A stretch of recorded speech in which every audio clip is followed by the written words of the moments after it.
자, 이제 한참 시간이 지났지만 우리 학창 시절의 얘기를 좀 해볼까 합니다. 학창 시절에 혹시 방과 후 수업을 들어보신 분 계십니까? 네, 대부분 다 들으시는군요. 제가 어릴 때만 해도 뭐라고 얘기했냐면 보충 수업이라고 했던 것 같아요. 저도 정확하게 기억나지 않습니다. 너무 옛날 얘기라. 에? 뭐라고요? 부진합반이라고? 그런 얘기는 안 들어봤던 것 같아요. 아무튼 이제 어, 아무튼 어, 방과 후 수업, 요즘 명칭이 바뀐 것 같아요. 방과 후 수업이라고 하는 그런 수업을 들었던 사람도 있을 텐데, 여러분 방과 후 수업을 들어본 사람들 한번 생각해 보시기 바랍니다. 표시를 낼 필요는 없어요. 네. 수업을 듣고 싶든가요? 네. 네. 이렇게 되면 안 되는데.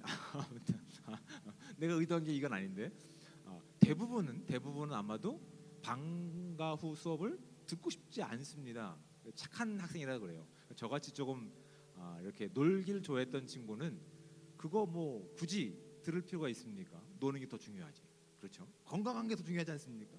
그러니까 오늘 할 일을 내일로 미루자. 이제 이런 것들이 보통 일반적인 사람들이 갖는 방과 후 수업에 대한 이제 견해이죠. 그래서 내일 하지 뭐.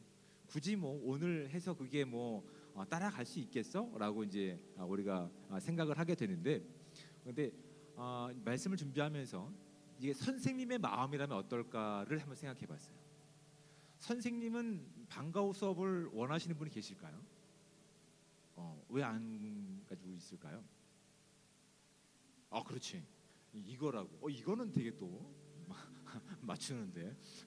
이제 만약에 이제 그 진급에 대한 욕심이 있으면 성과가 필요하니까 반을 만듭니다. 방과 후 수업이라든지 아니면 특별 활동을 만들어서 성과를 쌓아야 교감이라든지 이제 교장으로 진급할 때 유리하지만, 일반적인 사람이라고 한다면, 일반적인 선생님이라고 한다면 방과 후 수업을 방과하지 않습니다. 이거 귀찮은 일이거든요. 시간을 들여야 되고 에너지를 쏟아야 되고 또 그 사람들의 그 아이들의 눈높이에 맞춰서 감정을 읽어내야 이 방과 후 수업이 의미가 있기 때문에 웬만한 사람들이라 한다면 이 방과 후 수업을 좋아하지 않습니다. 근데 그들이 방과 후 수업을 하는 이유는 두 가지 중에 한 개겠죠. 하나는 진급의 목적이든지, 하나는 아이들을 좋아하고 사랑해서. 아이들을 좋아하고 사랑하기 때문에 자기의 시간과 자기의 열정과 자기의 모든 에너지를 쏟아붓는 거예요. 포기하지 않겠다고 하는 선생님의 의지가 그 방과 후 수업에 담겨 있다는 것을 이제 우리가 비로소 나이가 먹고 책임감을 지고 살아가야 될 나이가 되니까 좀 보이기 시작하는 것 같아요. 그렇죠? 근데 하나님은 어떠실까요? 하나님은 하나님의 약속의 자녀라고 하더라도 그 아이들이 계속 하나님의 자녀답게 살지 못하는 모습을 보인다고 한다면, 안 되겠다, 너는 제하고 다른 사람으로 하자라고 선택을 바꾸실까요? 그렇지 않다고 하는 것이 일관성 있게 성경이 우리 가운데 말씀하고 있는 내용이라고요. 그 대표적인 인물이 우리가 지금 말씀을 통해 살펴가고 있는 야곱이라고 하는 인물이 그래요. 이제 27장까지 지금 우리가 살펴갔을 때, 이제 28장까지 야곱은 어떤 인생을 살았냐면, 하나님께서 그를 이미 태중에서부터 하나님의 약속의 자녀로 선택을 하십니다. 그런데 그 선택과는 너무나 무관하게 그의 인생은 어떤 인생을 살아갑니까? 자기가 자기 스스로를 책임지려고 하는, 그래서 억지로라도 속여서라도 무엇인가 얻으려고 하는 인생을 살았다고요. 정말 하나님께서 허락하신 그 장자권으로 대비되고 있는 하나님의 약속이 어떤 것인지 알지 못하고 그걸 뺏기 위해서, 성취하기 위해서 가족들 마음을 아프게 하고 형의 마음에 상처를 입혔던 인물이 야곱이었다고요. 그런데 28장의 내용을 통해서 확인하게 되는 것들은 오히려 무엇인가 얻기 위해서 자신이 최선을 다해서 노력하고 뺏기 위해서 살아왔던 인생 가운데 이제 돌이켜보니 그 인생 가운데 무엇이 남아있습니까? 아무것도 없는 거예요. 돌아보니 돌밖에 없는 거예요. 여러분, 하나님의 자녀로 우리가 이 땅을 살아가고 있지만, 하나님의 백성다운 모습이 우리 가운데 참 많으면 좋겠지만, 많이도 말고 지난 한 주의 시간을 한번 살펴보시기 바랍니다. 내가 하나님의 자녀로서 세상 가운데서 무엇을 내가 증명하고 살아냈는지, 그 작은 것 하나 사실은 해보려고 씨름했던 그 순간 가운데 얼마만큼 많은 좌절과 절망을 경험했으며 또한 한계를 경험했는지, 그렇게 열심히 했었는데 결국 남은 것이 아무것도 없는 현실을 직면해 보지 않았는지 한번 진지하게 고민해 보시기 바랍니다. 아무것도 남은 것이 없는 것 같은데 사실은 아무것도 없을 때에 비로소 한 사람이 하나님을 향해 시선을 둘 수 있는 기회가 됐던 것 같아요. 하나님은 늘 언제나 우리와 함께하고 계셨어요. 그런데 그 함께하시는 하나님을 가지고 함께하시는 하나님과의 관계를 우리는 무시하고 하나님의 관계와 하나님의 앞서가시는 내용이 아니라 내가 무엇인가를 증명해 보기 위한 발버둥 가운데 우리는 크게 좌절하고 크게 실망하고 크게 큰 벽에 부딪혔던 한계들을 경험했던 내용들이 야곱의 인생을 통해서 발견하게 되는 거예요. 그럴 때 하나님께서 그 인생 가운데 다시 찾아가십니다. 무엇을 위해서? 낙제 점수를 주기 위해서가 아니라 보충 수업을 시켜주시기 위해서, 방과 후 수업을 시키기 위해서 다시 한번 야곱을 찾아가셔서 28장 15절 말씀을 다시 한번 읽으면 이렇게 되어 있습니다. 내가 너와 함께 있어 내가 어디로 가든지 너를 지키며 너를 이끌어 이 땅으로 돌아오게 할지라 내가 내게 허락한 것을 다 이루기까지 너를 떠나지 아니하리라 하신지라. 이미 지금까지 한 번도 떠난 적이 없으세요. 한 번도 시선을 그에게서 돌이킨 적이 없으신 하나님이세요. 그런데 이제 비로소 그가 달려갔던 그 모든 것들, 노력했던 그 모든 것들을 포기할 수밖에 없는 시점 가운데서 하나님께서 포기하지 않는 약속을 가지고 그를 찾아가서 이 약속을 주시는 거예요. 그 말씀을 가지고 29장 1절 말씀을 보십시오. 야곱이 길을 떠나 동방 사람의 땅에 이르러. 이 문자적으로 돼 있습니까? 또한 그냥 개역 개정으로 읽으니까 잘 의미가 전달되지 않습니다. 그래서 제가 세번역 성경으로 읽어드리겠습니다. 29장 1절 말씀입니다. 야곱이 줄곧 길을 걸어서 드디어 동방 사람이 사는 땅에 이르렀다. 차이점이 뭐죠? 잘 모르시겠죠? 지금 야곱이 지금 거주하고 있던 이 가나안 땅에서 이제 하란 땅까지 가장 이제 편한 길로 간다고 하더라도, 일반적인 길로 간다고 하더라도 학자들의 견해가 좀 다르긴 하지만 800km에서 1000km가 됩니다. 꽤 먼 거리입니다. 그렇죠? 정말 먼 거리죠. 그런데 그는 어떻게 됐다고 세 번째 성경을 보면 줄곧 길을 걸어서라고 돼 있는 거예요. 그러니까 형을 도망가기 위해서 또한 결혼이라고 하는 표면적인 목적이 있지만 사실은 그 발걸음을 누가 인도하고 계시냐면 이제 28장 15절에 있는 것처럼 하나님께서 그와 함께 하시고 떠나지 않겠다고 하는 그 말씀 가운데 그 줄곳이라고 하는 시간 가운데 그 변함없는 그 먼 일정 가운데 누가 그 주도권을 가지고 계시냐면 하나님께서 가지고 계시다고 하는 것을 사실은 우리는 본문을 통해서 확인하게 되는데 우리말 성경에는 이 표현이 명확하지가 않습니다. 영어 성경들을 비교해서 보면 이것이 하나님께서 그 인생 가운데 직접 개입하셔서 그 인생이 도달할 때까지 포기하지 않고 함께 하시다는 사실을 알게 하십니다. 그것이 어디서 드러나냐면 4절 말씀을 보십시오. 야곱이 그들에게 이르되 내 형제여 어디서 왔느냐라고 얘기합니다. 지금 야곱이 도착한 그곳이 어딘지 정확하게 알았을까요? 몰랐을까요? 어렵죠. 다시 한번 4절 말씀을 보십시오. 내 형제여 너희들은 어디서 왔느냐라고 물어봅니다. 몰랐죠. 자기가 지금 어디 도착했는지 아직 야곱은 모르고 있는 거예요. 근데 하나님께서 줄곧 약속 이후에 줄곧 함께 하시면서 그 발걸음을 지금 어디로 인도하고 계시는 거예요? 하나님께서 계획하셨던 곳으로 인도하고 계시는 거예요. 800km, 1000km가 된 그 먼 거리에 자기 가족을 만날 확률이 얼마나 될까요? 별로 없겠죠. 그런 표현들이 또 어디 등장하냐면 9절 말씀을 보십시오. 야곱이 그들과 말하는 동안에라고 돼 있어요. 자, 이걸 세번역 성경으로 읽어드리면 이렇게 됩니다. 야곱이 목자들과 말하고 있는 사이에 여기 원래 원어적인 의미로 본다면 마침이라고 하는 말이 그렇게 들어가 있습니다. 마침 야곱이 목자들과 말하고 있는 사이에 또 6절 말씀을 보시면 이렇게 되어 있습니다. 마침 저기 그의 딸 라헬이 양떼를 몰고 오고 있습니다라고 세번역 성경은 되어 있어요.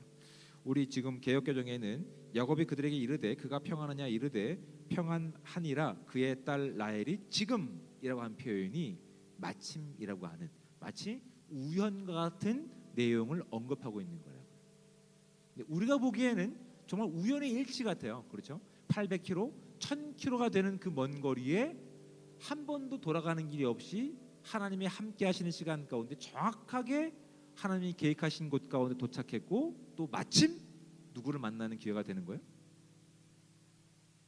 네, 이제 가족들을 만나게 되는 거예요. 하나님이 계획하셨던 그 만남을 만날 수 있는 그 모든 발걸음 가운데 지금 누가 하고 계시는 거예요? 하나님이 함께 하고 계시는 거예요. 그러면 다시 한번 우리가 28장 15절 말씀 제가 세번역 성경을 읽어드립니다. 내가 너와 함께 있어서 네가 어디로 가든지 너를 지켜주며 내가 너를 다시 이 땅으로 데려오겠다. 내가 너에게 약속한 것을 다 이루기까지 내가 너를 떠나지 않겠다라고 변함없는 하나님의 약속이 지금 야곱의 삶 가운데 개입하셔서 그의 출발점부터 하나님의 보호하심과 인도하심을 맛볼 수 있는 기회를 주시는 거라. 그러면 우리라고 한다면 이 사실을 알았을까요? 몰랐을까요? 몰랐을 수도 있죠. 네. 알기를 희망하지 않습니까?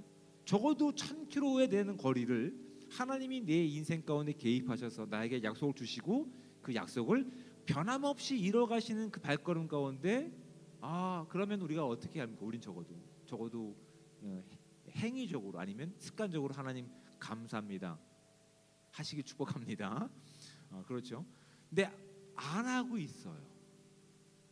오히려 이 본문은 어디 본문과 비교해서 계속 살펴가게 되냐면 창세기 24장의 말씀과 비교하게 된대요. 거기 때는 아브라함의 늙은 종 누가 나옵니까? 네 글자입니다. 찾아보시죠. 네. 그렇게 멍 때리고 있어도 답은 안 나옵니다. 창세기 24장. 네.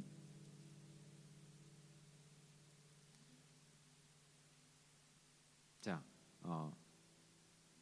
어디 있죠?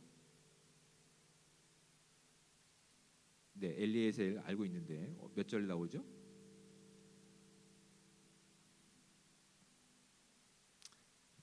제가 눈이 나빠서 지금 잘 안 보입니다. 아무튼 그렇죠. 24장과 비교하게 된다고요. 왜요? 아브라함의 늙은 종 엘리에셀은 어떻게 합니까? 그 먼 동일한 800km에서 1000km를 가서 하나님의 약속이 이루어질 때까지 어떻게 합니까? 기도했어요.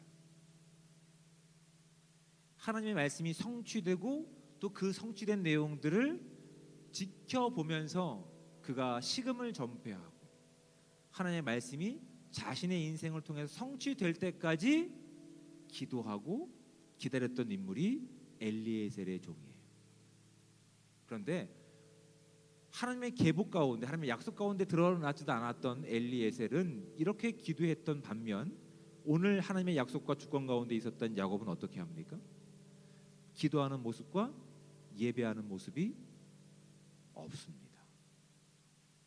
오히려 그는 그 먼 거리를 이동하면서 자신이 고생했던 그 내용들이 복받쳐서 눈물을 흘릴 뿐이라고요.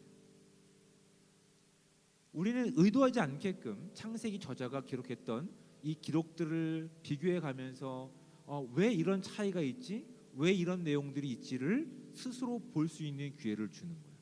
너무나 24장의 분위기와는 다른 것들을 가지고 우리 가운데 지금 말씀하고 있는 거예요.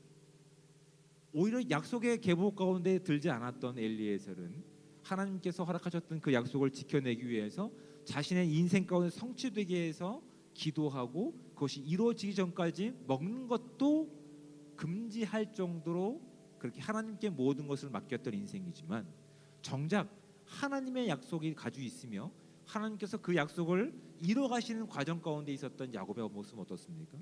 너무나 인간적인 모습을 가지고 있다. 여러분, 이 모습이 야곱의 모습뿐만 아니라 우리의 모습은 아닌지를 진지하게 고민해 보셔야 돼요. 우리도 주일마다 예배를 드리고 있습니다. 또 감사한 마음을 가지고 찬양도 하고 있어요. 헌금도 하고 있어요. 근데 그것이 우리의 모든 시간 가운데 네가 어디로 가든지 떠나지 않고 너를 다시 이곳으로 돌려오게 하겠다라고 하는 그 말씀 가운데서 우리의 그 약속과 하나님의 그 진실하심이 얼마만큼 우리의 깊은 시간 가운데 적용되고 있는지를 말씀을 통해 좀 도전받고 확인되고 있다고요. 야곱은 하나님의 약속을 가지고 있음에도 불구하고 그것을 뺏고 사기치기 위해서 달려왔던 인생이라 하더라도 거기에 대한 정당한 반응을 보이고 있지 않는 모습을 우린 성경을 통해서 보게 됩니다. 장자권이라고 하는 영적인 의미에서 하나님의 약속을 가지고 있는 자였지만 영적으로 그는 정말 이제 막 태어났던 유아기 같은 모습이 있다는 사실을 발견하게 됩니다. 하나님께 예배하거나 하나님을 높여드리거나 하나님을 동행하는 모습은 그의 인생 가운데 어떤 것도 없어요. 근데 하나님께서 그를 절대 포기하지 않으십니다. 본문이 의도하고 있는 건 그겁니다. 하나님은 절대 그를 포기하지 않으십니다. 그래서 그가 오히려 아무것도 남지 않았을 때에 그에게 다시 한번 찾아가 약속을 주시면서 하나님께서 너를 향한 그 사랑이 변함없이 이루어 가겠다라고 하나님의 의지를 본문 가운데 말씀하시면서 그 발걸음을 함께 인도해 가고 계시는 거라고요. 그리고 하나님은 하나님이 뜻하시는 시간 가운데 그를 바꾸실 거라고요. 근데 그가 바뀌기 위해서 먼저 자신이 어떠한 인생을 살았는지를 확인할 수 있는 시간을 주십니다. 그의 지금까지 인생이 어떤 인생이었습니까? 야곱이라고 하는 말의 의미, 그 이름의 의미는 뒷발꿈치를 잡다라는 뜻입니다. 그러니까 누군가를 걸려 넘어지게 하거나 누군가의 길을 막는 인생이 그였던 거예요. 근데 이제 그가 누구를 만나냐면 삼촌 라반을 만나게 됩니다. 이제 본문 가운데 드러나죠. 자 11절 그리고 나서 야곱은 라헬에게 입맞추고 거기 기쁜 나머지 큰 소리로 울면서 라헬의 아버지가 자기의 외삼촌이라는 것과 자기가 리브가의 아들이라는 것을 라헬에게 말하였다. 라헬이 달려가서 아버지에게 이 사실을 말하였다. 라반은 누이의 아들 야곱이 왔다는 말을 듣고서 그를 만나러 곧장 달려왔다라고 되어 있습니다. 자, 라반이 야곱을 만나기 위해서 달려갔을 때에 어떤 마음으로 달려갔을까요? 동일하게 24장의 내용과 또 비교하게 된다. 엘리에셀이 라반을 만났을 때 엘리에셀이 약대에 실어갔던 많은 은금 패물들이 있었다고요. 그렇죠? 라반이 그 아브라함의 아들 이삭을 통해서 또한 이어지는 야곱을 통해서 또 나에게 찾아왔다라는 소식을 들었을 때 그는 어떤 마음을 가지고 있었을까요? 기억 안 나시죠? 창세기 24장에 보면 라반은 무엇을 바라봤냐면 그 선물로 받았던 은팔찌, 리브가가 차고 있었던 은팔찌를 정확하게 봤다라고 기록하고 있어요. 라반은 또 그 마음이 거기 쏠려 있는 거예요. 마치 하나님이 바꾸시기 전에 야곱의 욕심이 많았던 그 모습을 라반의 모습을 통해서 마치 거울 효과를 보여주시고 그를 바꿔내시는 내용을 통해서 그 사기꾼의 모습 가운데 그를 그대로 노출시키십니다. 근데 그렇게 노출시키신 이유는 야곱을 어떻게 징계하시기 위해서가 아니에요. 야곱을 사랑하시는 하나님의 의지와 하나님의 열정이 그 시간 가운데 함께 있기 때문에 오히려 그 시간을 통해서 너희가 지금까지 나 없이 살아갔던 모습이 어떤 결과로 이루어지는지를 네가 사기를 당하는 모습을 통해서 좀 혹독하겠지만 경험할 수 있기를 바란다라고 하는 것이 하나님이 지금 그 인생 가운데 책임지시는 시간 가운데서 그가 보길 원하고 떠나기를 원하시는 그의 잘못된 모습이라는 사실을 이제 우리가 다음 시간을 통해서 살펴가게 될 겁니다. 하나님은 절대로 그가 아직 온전하지 못하다 그래서 그를 버리거나 그를 다른 사람으로 대체하지 않으십니다. 오히려 그가 넘어지고 실패하고 한계를 느낀 시점 가운데서 여전히 변함없이 그를 사랑하시는 하나님의 마음과 그 말씀을 전달하시면서 하나님의 사랑과 의지를 그에게 전달하시고 그를 바꿔가실 의지를 내비치실 거라고요. 오늘 우리가 살아가는 이 시대 가운데서 우리가 만나는 수없이 많은 장벽들이 있을 겁니다. 내가 무엇을 가지고 하나님을 사랑하는 것을 전할 수 있을까? 내가 무엇을 가지고 하나님의 진실한 그 복음을 전할 수 있을까? 근데 여러분, 우리의 시간 가운데서 증명할 수 있는 것이 많을까요? 없을걸요. 저도 군대 입대하기 전에 그렇게 이제 산업 현장에서 막 노동을 한 적이 있는데 재미있는 것이 있습니다. 여러분 그 막 이 현장 일을 하다 보면 50분 일하고 10분 동안 어떤 시간이 있냐면 쉬는 시간이 있어요. 근데 이 쉬는 시간은 누구한테만 해당되는지 아십니까? 담배 피는 사람한테만 해당됩니다. 이야기가 이렇게 되죠. 자, 한 대 빨러 가자 이렇게 나갑니다. 나는 담배를 안 피거든요. 정말 땀을 흘려가며 힘든 일을 하고 있는데 담배 피러 가자고 가면 나는 담배 안 피는데 그럼 뭐 합니까? 일하고 있는 거예요. 8시간 동안 계속 일하는 거예요. 억울할까요? 억울하지 않을까요? 되게 억울하죠. 억울한데 나 하나님을 믿는 사람이에요. 쉬고 싶은데 담배가 아니면 쉴 수가 없어. 그래서 실제적으로 군대에서 담배를 배운 남자들이 굉장히 많습니다. 10분간 휴식할 때 담배 피는 시간을 주면 나도 쉬고 싶으니까 그 스트레스를 해소하기 위해서 담배를 피는 사람들이 되게 많은 것이 우리나라의 우리 어떻게 뭐 군대뿐만 아니라 우리가 살고 있는 이 현실의 문제라고요. 그때 우리가 무엇을 할 수 있을까요? 이게 참 진정이 고민이 되는 거죠. 할 수 있는 게 없어요. 잘리고 싶지 않으면 열심히 해야 되는데 또 그리스도인이기 때문에 성실함을 가지고 그 시간을 살아내야 되는데 나에게는 쉬는 시간을 주지 않아. 상대적인 박탈감과 상대적인 편견과 그 오해 가운데 신앙을 선택하시겠습니까? 쉼을 선택하시겠습니까? 이런 질문들이라고. 결코 쉽지 않다고요. 근데 하나님께서 우리의 인생 가운데 함께 하실 때 뭐 하라는 얘기는 아닙니다. 여러분한테 뭐 투쟁하십시오, 뭐 힘을 내어서 뭐 시간 확보하십시오 이런 얘기가 아니에요. 때로는 그게 필요할 수도 있지만 때로는 그들이 이해하고 있는 게 뭐예요? 쟤는 기독교인이니까 내가 한번 어떻게 하는지 지켜보겠어라고 하는 마음을 가지고 있는 사람도 있다. 쉴 수도 있다니까요. 그런데 내가 그리스도인이라고 하는 그 안에 있는 자부심을 증명하기 위해서 때로는 쉴 수 있지만 법으로 보장된 그 일이라 하더라도 하나님께서 나에게 주신 마음을 따라서 할 수밖에 없는 거예요. 사도행전에 보면 복음을 전하는 사람들 가운데 특히 사도 바울의 인생을 통해서 많이 드러나고 있는 거예요. 내가 할렐루야 하고 하지 않아도 아무 상관없어요. 예수 그리스도가 나의 유일한 구원자이심을 믿음으로 고백하면 되니까. 그런데 유대인들이 많은 지역에서 유대인들에게 복음을 전하기 위해서 할례 받지 않은 것들이 그들 가운데서 처음부터 걸림돌이 될까봐 영적인 아들 디모데에게 할례를 시켰던 사도 바울의 마음들이 읽혀진다고. 그것이 잘못했다 잘했다가 문제가 아니라 그 안에 누가 함께 하시고 무엇을 드러내느냐가 중요하다고요.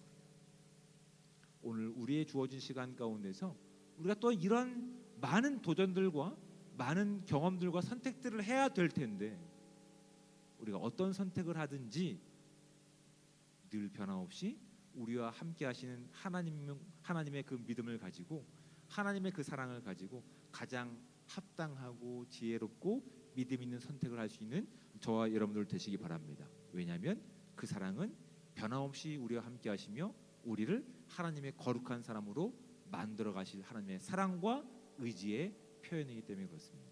힘겨운 우리의 인생을 살아갈 때 여러분 지치거나 낙심될 때 언제나 함께 하시는 하나님께 지혜를 달라고 또한 믿음을 달라고 또한 그 시간을 이겨낼 수 있는 실력을 달라고 기도하며 나갈 수 있는 우리 모두가 되시기를 주님의 축복을 드립니다.